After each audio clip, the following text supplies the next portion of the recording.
Hoje eu quero falar com você sobre o sentimento de frustração. Eu não sei se você já o experimentou ou talvez esteja experimentando nesse momento, mas se ainda não experimentou, eu não quero te frustrar nesse momento, mas você vai passar por isso ainda na sua vida com toda certeza. Só que é importante a gente pensar em primeiro lugar o que é realmente a frustração. Então, pensando nisso, a primeira coisa que eu fiz foi consultar o dicionário e eu vi dois significados para frustração. O primeiro dos significados é o seguinte: frustração é o ato de frustrar. Fiquei realmente frustrado quando eu vi isso, porque não foi muito útil para mim, só que por sorte, ou por Deus, ou por qualquer outro motivo, eu parti para o segundo significado, a segunda definição, que é o que pode nos dizer alguma coisa realmente que nos seja útil e importante quando a gente pensa sobre isso. Frustração é o sentimento de insatisfação ou de contrariedade, geralmente causado pela não concretização de um desejo, de uma expectativa, de uma necessidade, de um objetivo. Agora, nos ajuda um pouco mais. Então, pensando em termos um pouco mais práticos, a frustração acontece quando eu crio expectativas e essas expectativas não são atendidas. Quando, por exemplo, eu me vejo no futuro como um funcionário público, mas eu não consigo passar no concurso para que isso se realize. Quando eu quero uma promoção no meu trabalho, mas o meu colega de trabalho é quem a consegue. Quando eu sempre sonhei em me casar na igreja, mas eu não consigo sequer namorar. Ou a pior de todas as frustrações que eu já experimentei, pode ser que você também já tenha experimentado, que é quando eu vejo um pote de sorvete no freezer e de repente quando eu abro é feijão congelado e sem temperar ainda. Todos nós estamos sujeitos a frustrações e alguns podem propor até alguns caminhos para nós lidarmos com elas. Eu não sei se você já ouviu esse tipo de conselhos, mas tem gente que diz assim, olha, para não se sentir frustrado, não crie expectativas para nada.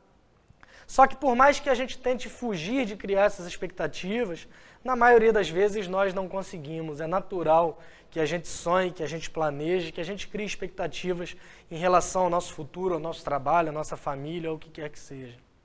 O segundo conselho que talvez você já tenha ouvido é o seguinte: seja pessimista, porque quando você espera o pior, qualquer coisa que vir a acontecer, na verdade, é lucro. Esses mecanismos, esses conselhos, na verdade, são uma espécie de fuga, de negação da realidade para um sentimento que é comum a todos nós, que é o sentimento de frustração.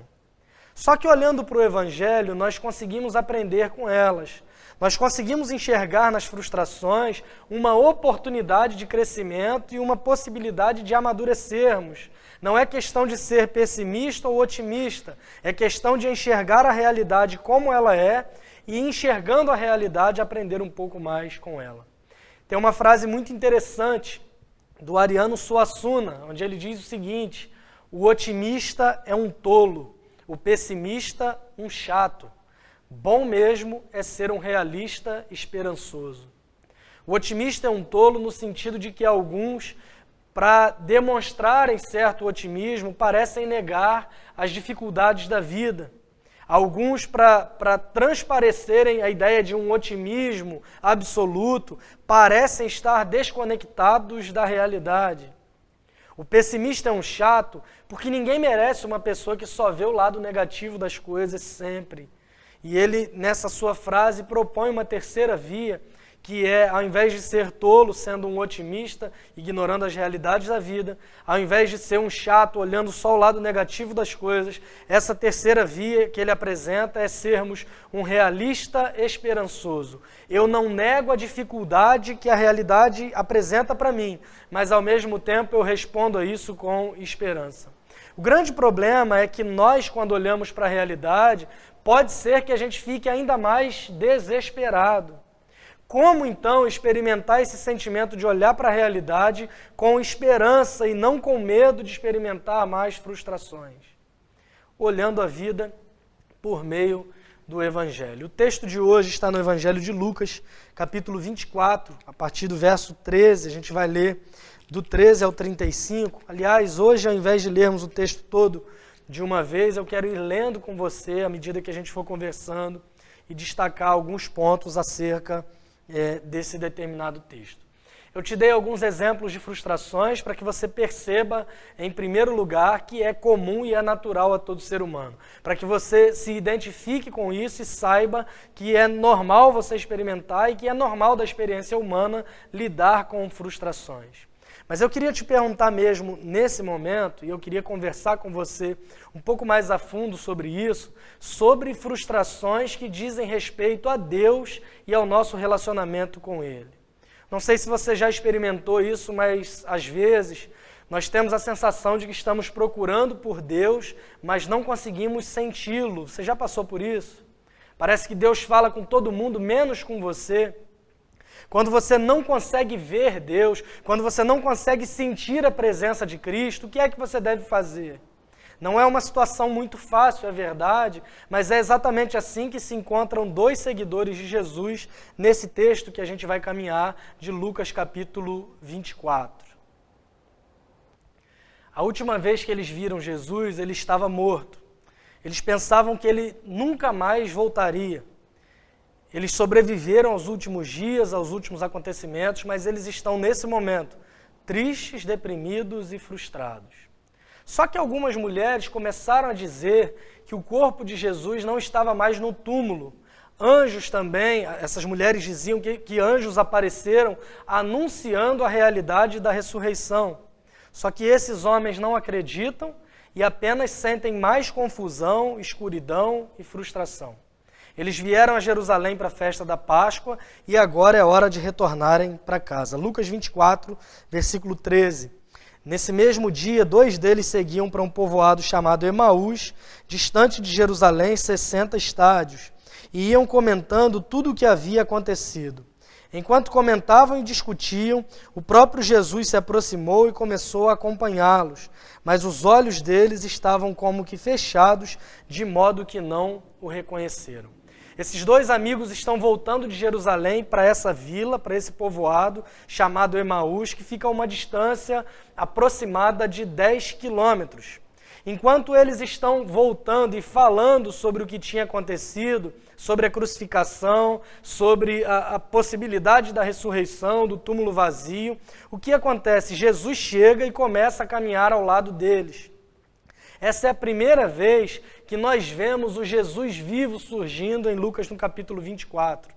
Os anjos anunciaram isso nos primeiros 12 versículos, mas essa é a primeira vez que Lucas mostra o Jesus vivo em ação para os seus leitores. E Jesus o faz da maneira mais despretensiosa. Jesus simplesmente aparece e começa a caminhar ao lado deles, versos 17 e 18. Então ele lhes perguntou, do que estás falando pelo caminho? Eles então pararam tristes. Um deles, chamado Cleopas, respondeu, és tu o único visitante em Jerusalém que não soube das coisas que ali aconteceram nesses últimos dias? Lucas dá o nome de Cleopas porque ele está citando a sua fonte. Ele está nos mostrando que essa história não é uma história inventada, mas é uma narrativa absolutamente confiável. Esses homens tinham ido para Jerusalém, experimentaram a festa da Páscoa, foram testemunhas da crucificação, da morte de Jesus e agora estão retornando para a sua cidade. E Lucas está dizendo que o nome de um deles é Cleopas, inclusive atestando a veracidade da sua história. Versos 19 a 21, ele lhes perguntou quais, ou seja, Jesus perguntou quais coisas aconteceram nesses últimos dias. E eles responderam, as que dizem respeito a Jesus, o Nazareno, que foi profeta, poderoso em obras e palavras diante de Deus e de todo o povo, como os principais sacerdotes e as nossas autoridades o entregaram para ser condenado à morte e o crucificaram. Nós esperávamos que fosse ele o que traria a redenção a Israel. Além disso, já faz 3 dias que essas coisas aconteceram. Esses homens estão conversando com o próprio Jesus sobre coisas que tinham acontecido a Jesus. E é interessante que nesse trecho que a gente acabou de ler, no verso 19, eles citam Jesus, o Nazareno, que foi profeta. Eles chamam Jesus de profeta. Eles não têm a ousadia, a fé de afirmar Jesus como sendo o Messias ou o Cristo. Esses homens parecem ter perdido a fé por conta dessa frustração. Que frustração é essa? Jesus está morto.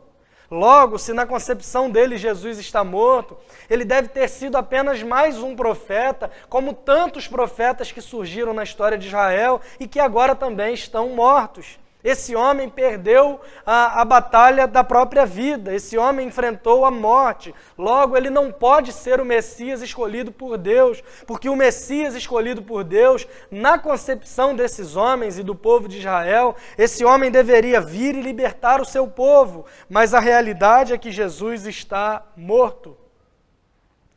Do mesmo modo, quando as coisas ficam difíceis para nós, quando perdemos o emprego, quando um ente querido morre, quando uma tragédia acontece, quando estamos diante de uma pandemia e nossos corações não conseguem perceber Cristo de forma visível.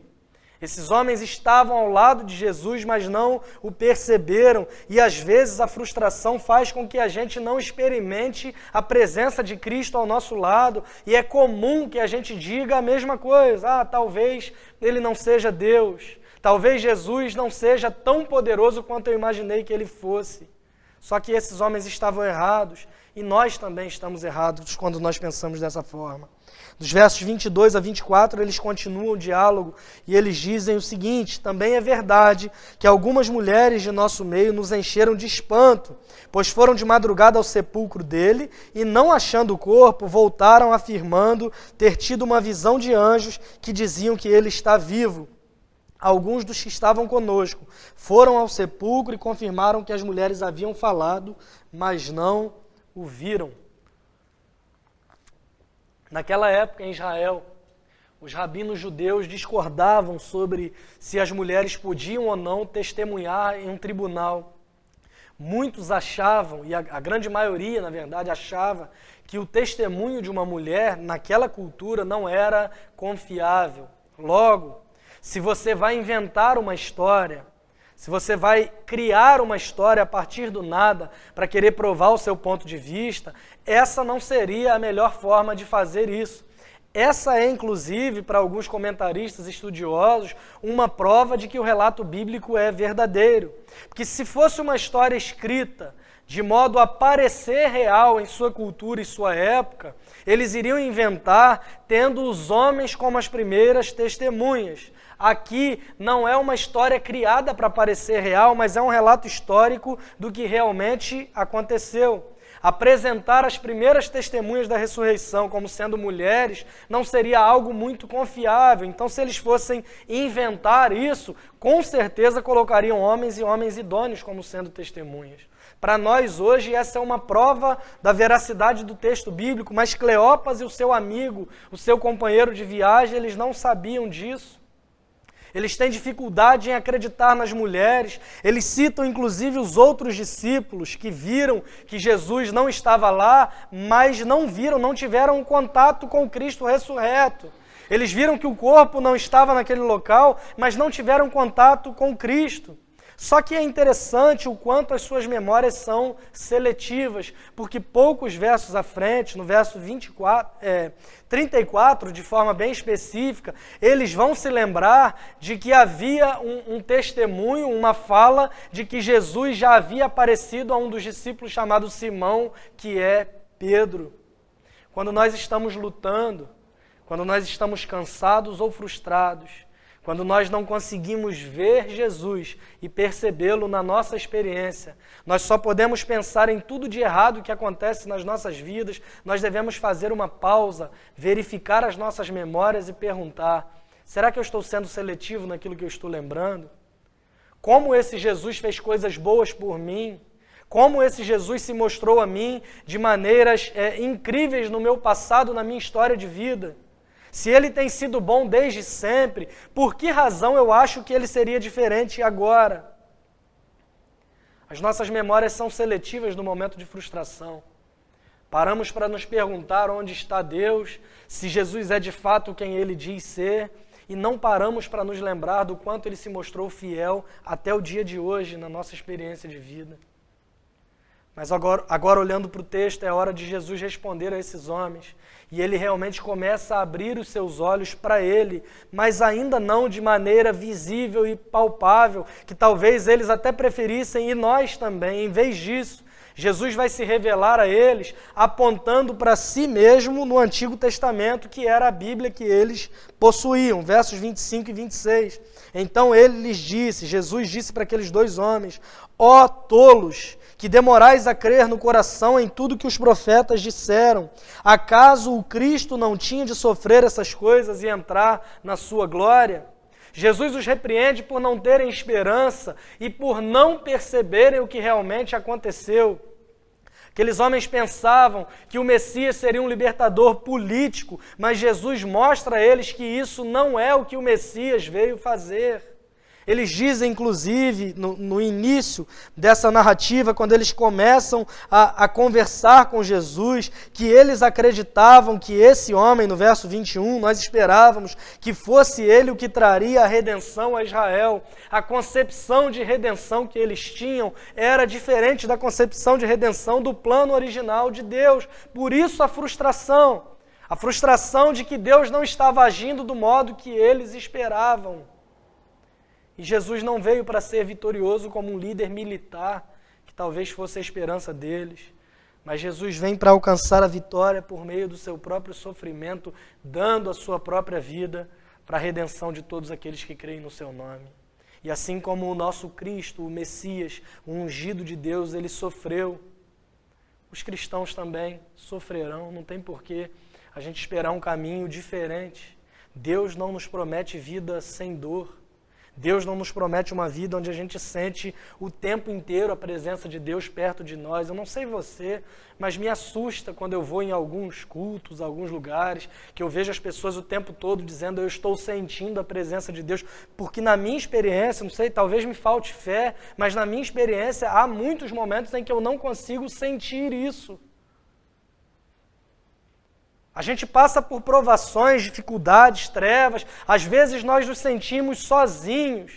Na verdade, para mim é muito normal passar por momentos em que há uma luta para ver Cristo por conta de tudo que está acontecendo na nossa vida, mas Deus pode usar inclusive esse tempo para nos aproximá-lo dele. E uma das maneiras pelas quais nos aproximamos de Cristo, se não a principal delas, é meditando e lendo as Escrituras. Verso 27, e começando por Moisés e todos os profetas, explicou-lhes o que constava a seu respeito em todas as Escrituras. Talvez esse tenha sido o melhor sermão da história. Jesus falando sobre si mesmo por todo o Antigo Testamento.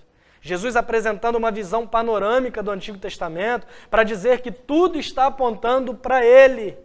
Não é que cada palavra do Antigo Testamento seja sobre Jesus, mas na verdade cada palavra atesta a nossa incapacidade, fala sobre os nossos pecados e como consequência disso, a necessidade de termos um Salvador que viria, e esse Salvador é o próprio Jesus. Desde Gênesis, a história de Adão e Eva, dizendo que surgiria um descendente da mulher que pisaria na cabeça do descendente da serpente. É uma profecia acerca de Jesus. Se você caminha a história da Arca de Noé, por exemplo, que a arca foi a salvação para aqueles que acreditaram na palavra de Deus, Jesus é a salvação para os que creem na palavra de Deus. Se você caminhar pela história de Davi, que foi um rei com algumas qualidades, porém imperfeito, que anunciava, que era uma pré-imagem, que prefigurava um Cristo que seria o rei perfeito sobre todas as coisas. Nós fizemos aqui na igreja uma série sobre isso, chamada Jesus antes de Cristo, que nos mostra que Ele é, de fato, o cumprimento de todas as coisas. E qual é a aplicação aqui, o que isso tem a ver com a minha vida? Quando você não consegue enxergar Jesus no sentido físico e literal, quando você não consegue experimentar a presença de Jesus ao seu lado, olhe para as Escrituras. Quando você não consegue ver o que Jesus está fazendo em sua vida, ou não consegue ouvi-lo falando com você, olhe para as Escrituras, vá para a sua Bíblia, veja Jesus presente lá, ouça a voz de Jesus lá. Quer ouvir a voz de Jesus? Leia a Bíblia. Quer ouvir a voz de Jesus de forma audível? Leia a Bíblia em voz alta. Nós somos místicos demais e pouco práticos em relação a isso. Contando mais uma vez uma experiência pessoal, honestamente eu fico um pouco frustrado também, quando algumas pessoas me perguntam se Deus fala comigo. Muita gente diz, eu ouvi uma voz, o meu chamado para o ministério foi uma mão que surgiu do céu, é uma bola de fogo, o calor está de matar, realmente está um calor de matar aqui, mas tem gente que tem experiências tão místicas e eu não sei se eu já ouvi Jesus falar comigo de forma audível. Às vezes, orando, a gente recebe algumas impressões, alguns pensamentos no meio da oração que parecem vir do próprio Deus, que parecem vir como uma instrução do Espírito Santo de forma muito direta e pessoal, mas eu não sei se isso conta. A ponto de poder dizer que Jesus falou e eu ouvi. Tem gente que sabe o tom de voz de Jesus. Tem gente que tem o ouvido absoluto em relação a ouvir a voz de Deus e sabe até o tom de voz de Jesus. Para mim, isso não é uma experiência comum. Só que, ao mesmo tempo, eu tenho certeza que eu ouço Jesus falando comigo por meio da sua palavra. Conforme a gente lê e medita na Bíblia, o Espírito Santo pega o que estamos lendo e ajuda a aplicá-lo em nossos corações e vidas.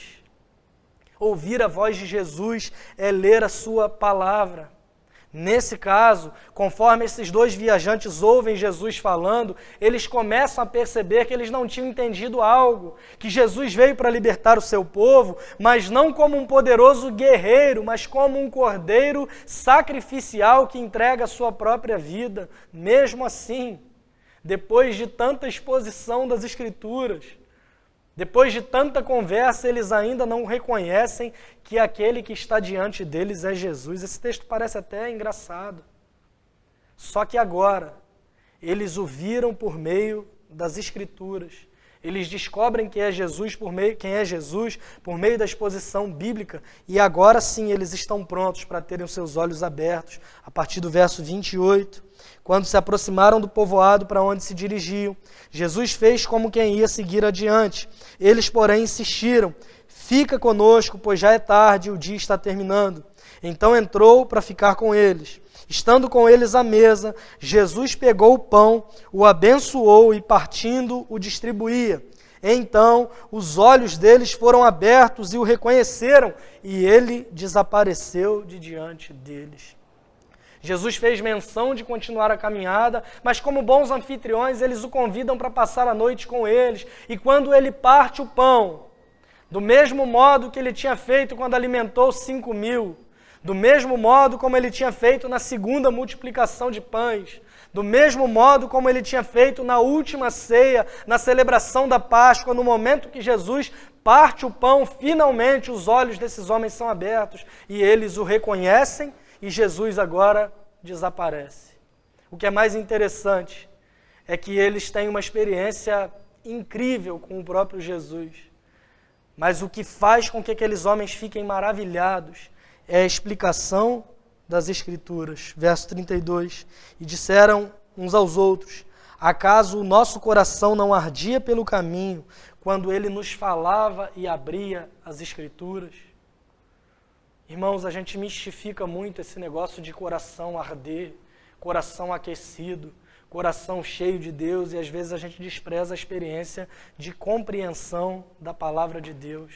Para alguns, o conhecimento bíblico é inimigo do poder. Não sei se você já ouviu isso, mas é comum que algumas pessoas digam: eu não estou preocupado em aprender sobre a Bíblia, estudar teologia, nada disso, o meu negócio é o poder de Deus.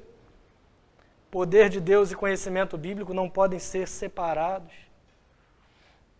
Errais não conhecendo as Escrituras e nem o poder de Deus. O que a gente tem que compreender é que quanto mais nós entendemos a palavra de Deus, mais os nossos corações arderão por Ele.